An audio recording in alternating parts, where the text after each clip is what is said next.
Well, hello everybody. My name is Manit Shah, and if you're wondering what that means, it means one who wins everyone's hearts. And today that's what I'm trying to do. Because you're the future, I am the future, and along with evolving habitat, that's what we're trying to do, to win everyone's hearts. So this is no ordinary podcast. We've got the best global voices who've been shaping yours, mine, and everyone's living spaces. So today we've got... This is architect Aparna Kaushik. We do high-end residential architecture and interiors, pan-India and abroad. I've been at it for the past 15 years and it has been a great journey and I'm happy to be here. Everyone, I'm Nishita Kamdar. I'm an architect and we create beautiful homes and spaces. I'm Jannat Vasi. Our studio was established over a decade ago and we run a multidisciplinary studio specializing in high-end homes, hospitality and commercial projects. We are the definition of luxury. I'm Ayesha Puri Jannat Vasi from Sanjay Puri Architects, and we are the second generation of architects specializing in unique and one-of-a-kind designs.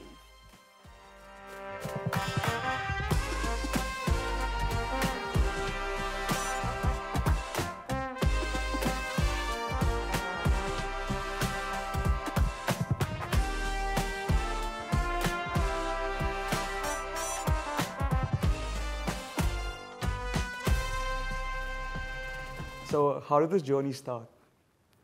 Did you always want to be an architect or get into the space or... So for me, my parents were architects, and for as long as I can remember, I've been forced to go to sites with them since I was maybe 5 years old. I was taught AutoCAD in the 7th grade. So I don't really think I had a choice in the matter. And then in the 11th, 12th, they're like, what do you want to be? I'm like, did you really give me a choice in what I wanted to be? So it was like a no-brainer for me, really. And it came very naturally because I'd been so used to all of this that I really feel like there was no other sort of alternative career I could have chosen. And this is how before, architecture colleges came into being. I think every parent architect's son or daughter would be an architect because they've been groomed from childhood. This is what used to happen before the universities were formed actually. So strangely, it's opposite for me because I'm the first architect in the family. And like any typical young student or child who doesn't want to study, I was just thrown into architecture college by my parents because they're like, okay, just let's try let's try something for you. And that's how I got into architecture and no regrets from day one. So you were forced into it? I'd like to say I always had like an artistic side to me. So I think this seemed like a good option at that point. And I'm glad it was that way. No regrets now? No regrets at all. Great. What about you? So for me, actually, it was strange. I was always artistically inclined and I was an artist. Won these SARC competitions when I was in school because my mom is an artist and my father was in the creative field. So he's into printing technology. But he always told me that do what you love and you never have to work a day in your life. What happened is that when I was in school, and I transitioned into higher education, my friends were into going into BCom and into finance. And I, at that time, was following that journey. It was my father who noticed that I was not happy and I was not in the correct field and true to the potential that he saw in me. And he actually steered me towards interior architecture and towards building spaces. So that's how I got into it. And in fact, Ayesha, you mentioned that you were doing AutoCAD and you were going on sites at a very young age, which now my daughter is also doing. So she comes to me. She's been to trade fairs all over the world because I take her there. She's really young. She's in a stroller, but she loves it and she sees me. So I feel that kids observe and absorb. So what happens is that, and that's why you mentioned that architect, so this happens in every field, whether it's an actor, whether it's an architect or any field. What you surround yourself with is what your affinity is towards eventually. So yes, that was my journey of getting into architecture. Great. So let's go back a bit. What is it like after finishing architecture in college?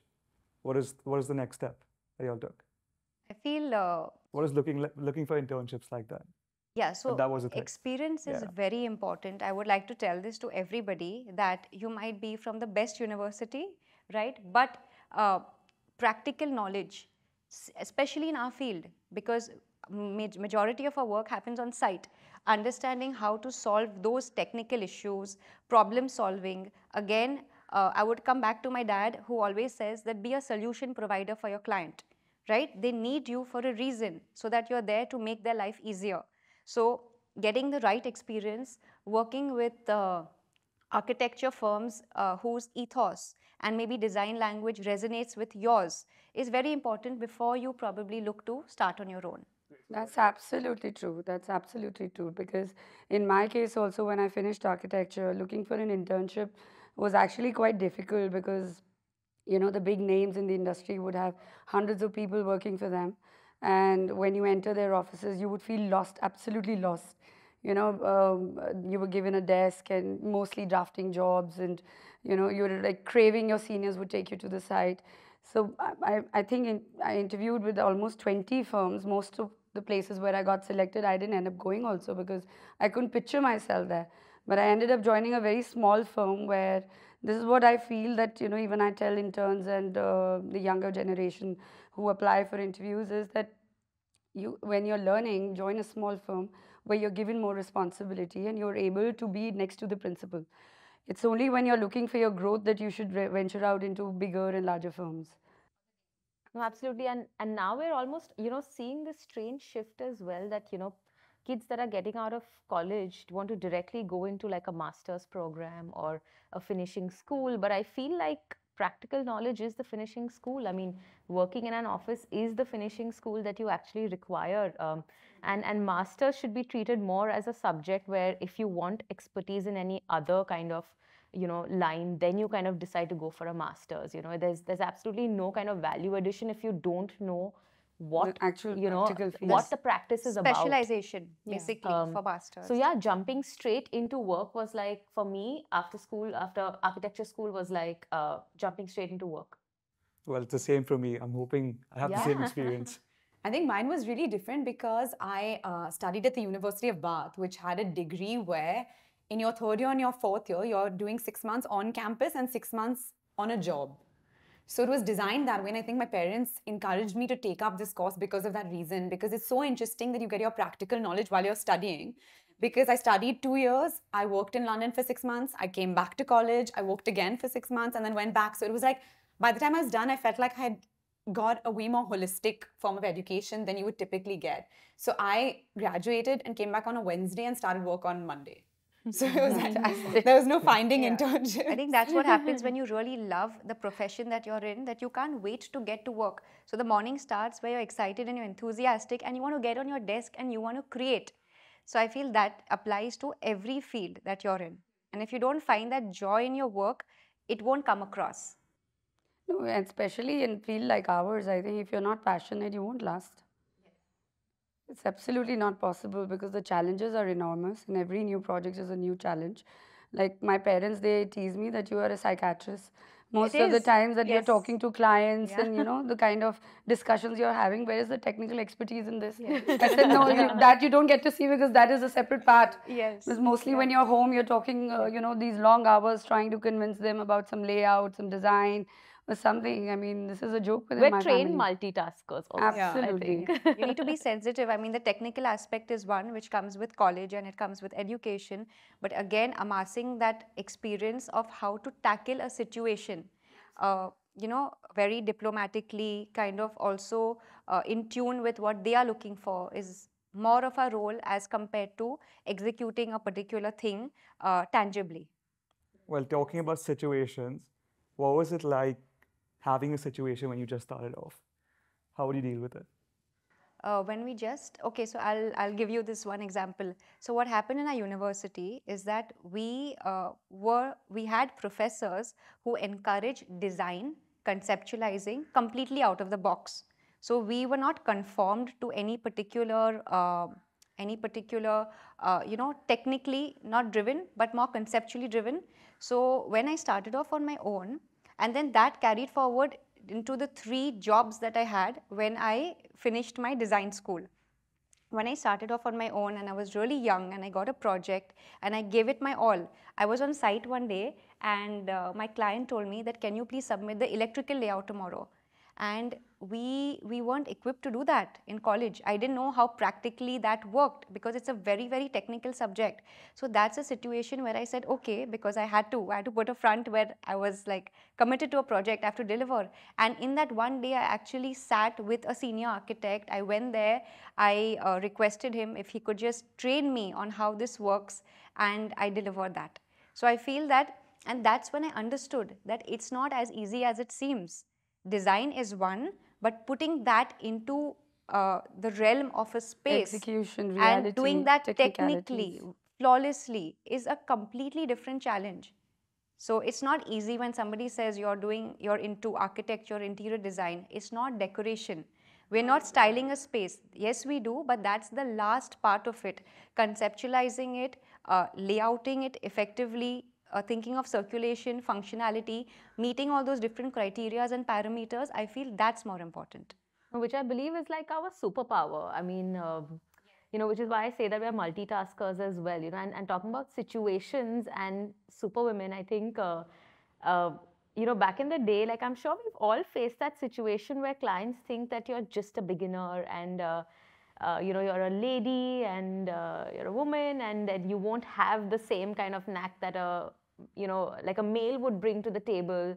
And I've had that situation, where they're just like, they undermine your ability and think that you won't know these technical aspects and won't know these kind of very, what seems to them as like, larger issues and ideas. But, and I think that's when like my inner confidence just like kind of snaps in and you're like, you know what, I know what I'm doing and you've hired me for a reason. And I'm going to give you that reason, like in the form of a design or in the form of a solution.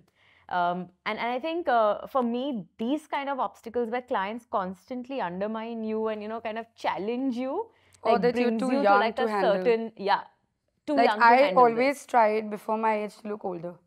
Like I tried my glasses, I would try to look more mature, talk mature, I would try to act out of my age, take a senior guy with you on the side so that you come across as more serious. Yeah. People would take you more seriously. These kind of Yeah, situations. but let's like, face it, as women, we've had to do Yeah, this. yeah, At yeah. some point, we've all had to do it, and it's funny why we have to do it. So I would just like to interject here, Nishita. So I feel that we are in an era today where hard work and talent doesn't go unnoticed. Yeah. Maybe years back, like I'm talking decades ago, this was not the case. But today, if you have that, if your knowledge in your field is deep enough and good enough and you're up to date, I feel that that exudes a certain sense of self-confidence, like you said, and then the client automatically trusts you. Unless you have the trust factor built with a client, a project cannot be seamless. Absolutely, and also, when your products start shaping and when actual buildings are standing, that's when the challenges become more easier and easier and easier. That's what I felt, that no amount of talking or Instagram or this or that can help you. I mean, it can only introduce you to a certain set of people and reach out to a certain audience. But ultimately, nobody is going to bank money on you if you're doing high-end work, luxury work. That's serious money just because, you have a marketing plan or this or that. Your product has to speak for itself. And as you go along your journey, the more number of products that are out and the lesser you need to prove yourself. True. It I can be think a catalyst, so marketing can be a catalyst, but it at the can, end yeah, of the it can day, be only a tool to reach out to a certain yes. audience Yeah. who doesn't know about you. Right. And then it is after that your work would stand tall for itself. Completely agree. But going back to Nishita's point, do you think when you started off, it was a completely male-dominated industry? I'm an architect, and I think for the longest time, or probably I'd say just around the time where I got into architecture school, I feel at that point too, it was always a male-driven profession. It's only very recently that more and more women are starting to get interested in And like architecture. how? And how, which is amazing. And I mean, just to give you numbers, I think we were just like 9 or 10 women and around 40 men in my class. Whereas now I have, interns who've joined us from other colleges where there's just one guy and I think around 25 women in their batch, which is amazing. So that's a great change we're seeing. Also, one of the aspects of the design industry, which is the project management and execution, you'd find a lot of women still in the design industry. But when it comes to execution, project management, construction, you will find very, very less number of women till date. Honestly, when we go to site, I am the only lady. Most of the This has times. been happening Most since of the times. over 10 years that we go where the, but I mean, up until now, I haven't realized that because we are so involved in our, when we are on a site visit, when we are in action, we are so involved with the client or with the execution team that you kind of tend to miss that, at least for me. I feel that again, it maybe has transitioned. I prefer to miss that. I prefer to Yes, blur that line. blur that line, because if you yeah. don't like, if it doesn't matter to you, it won't matter to the opposite them, person. exactly. I prefer blurring that line. Yes, Absolutely. yeah.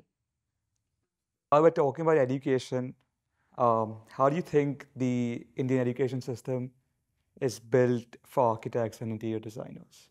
Do you think some other countries better than us? So, Is there something lacking here? There is lacking. Let her absolutely say, lacking because but I have several points on this. Like she mentioned that, that 6 months of your training program was taking actual lessons in the class, but then there were lessons on the site as well.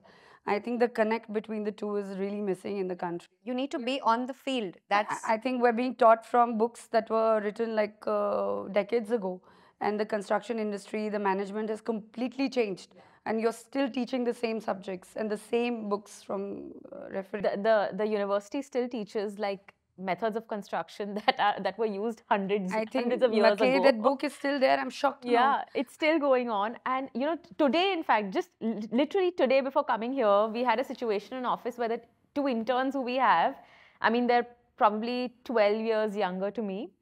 They came up with a design on AI, and they said they use this software in college. And I was shocked because I said, is your college allowing you to design on AI? Which is crazy, because where's your creativity? You're just typing words. And that's how the education system has changed, and shockingly. it's all become a shortcut, but that doesn't work in real life. It just doesn't work. Yeah, so it could be a tool. So AI again can be a tool that aids you to conceptualize. Maybe you have some thoughts in your mind, so it can just give you some very, very loose ideas and versions of that.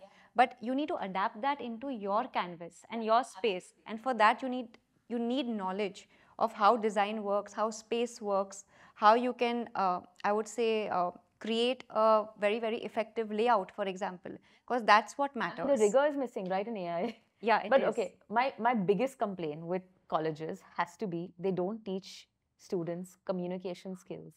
I feel as a designer, you're a salesman of your designs 24/7. You're a salesman. I'm selling my design to you, and they just don't teach them how to talk, how to write an email, how to apply for a job, how to present themselves, how to present their design, all of it. And I feel that needs to be added into the curriculum, because nobody had to teach us that. We just winged it. But now I think it needs to be spelled out. For us, it was always like you're learning with the years as they are going by. Every time you make a mistake, it becomes a learning and you try to improve yourself. In fact, for me, I learn from my clients. That's something that I do, where I also, because they are really accomplished people. So I feel that rather than us only giving from them, we should also absorb a lot from them. We have clients from different industries who've accomplished so much at such high levels that for me, I'm observing how they communicate, like you said. So this is like, it's like the best thing that you've said, where you need to know how to talk to people, how to come across. Also, when you're representing a certain firm, for example, the people who are working at our studio are representing our firm, which we have built with so much love, painstakingly, over so many years. So I feel that if they do justice to that, that is when people want to work with you. So that's something that's missing. And yes, practical knowledge, because I remember when I was in college, we were doing these technical drawings without knowing and seeing how it actually works on a project. That's true. Every day is about learning. But for you, Ayesha, what is it like studying in the UK and then coming back and working here? Do you see a big change? Yeah, I think most importantly, the way we were taught internationally was to design for that climate. So we were given very practical projects where, you're designing a shipyard in Bristol. So go to the site, survey the site, design it with, 2 layers of insulation. And the way I learned was literally to build in the UK. So when I came back, it was this huge, like paradigm shift into how am I supposed to apply this to these Bombay weather conditions, and how am I supposed to like fully adapt to this whole new landscape? So for me, it was very much about taking every project to my parents and asking them to help with everything. So I'd get like scribbles on all my drawings, first from my dad, then from my mom, and then I think, just no knowledge goes wasted. So it's kind of like, you're like a sponge at that age. You're just absorbing everything around you. So I think it was really helpful for me to have them guide me, because I had my dad's like constant need for inputting creativity in my work, and I had my mom's like very like detail-oriented approach. So this came together in a very nice way, and for me, I think that's what really helped me adapt my foreign-based education to the Indian sort of way of working. No, but since you have accomplished parents in this field, would you rather have spent 5 years learning from them? No, I don't think so. See, I was like, I'm always going to work with them. So I might as well work with as many different people as possible. So actually, I think from the 11th grade, even before I did study architecture, every summer job, I worked with an architect. So in fact, I worked at a firm where my first internship was at a firm where Jannat's last job was. We just discovered this before we started shooting. Did you all overlap ever? We didn't. I think we just missed by a couple of months. I joined and they said, there was a girl before you who was as, like into the same things that you were. Really? But so for me, no. Like the answer to your question is I wouldn't have it any other way. I wouldn't want to have worked with my parents because I knew I was always going to go back to that. So I learned as much as I could from different types of designers, maybe like 7, 8 types of designers. And I feel like that each firm taught me something new. From working at a firm which was maybe 10 people large to a firm in London which was 300 people large. So you learn at every step, and it's about putting all these principles into, channeling all of that into the work. I also feel one thing is what you said, working with other people teaches you what would work for you eventually, but it also teaches you what you don't want to become. Yeah. There have been certain aspects and certain experiences in my journey when I worked with 4 architects prior to starting, which I wouldn't want to take back into my practice. So I feel that's also very important, where you learn what you want to do. So it's kind of filtering. At a very young age, when, like you said, you're a sponge, you're filtering what is good and what is bad, and how to be the best version of yourself.